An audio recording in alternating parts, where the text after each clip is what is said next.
তোমার টাকা পয়সার সোর্স বের করতে হবে। ধরো মানে just ধরে নাও আর কি, যে একজন দুইজনকে পছন্দ করে ফেলছে।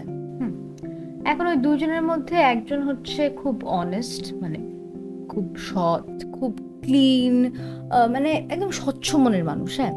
আর আরেকজন হচ্ছে ধরো অনেক রিচ, অনেক টাকা পয়সাওয়ালা, মানে অনেক বিত্তবান টাইপের। তো তুমি কাকে বলবা চুজ করতে, মানে তুমি কাকে প্রেফার করবা এই দুইজনের মধ্যে?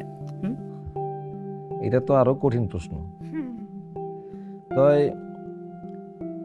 সৎ মানুষটারে পছন্দ করাটাই উচিত। টাকা পয়সা কখনো আসে যায় তার কোনো ঠিক ঠিকানা নাই।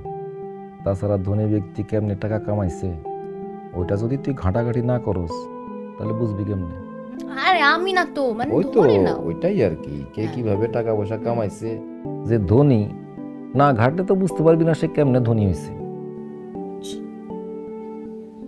হুম, বুঝলাম।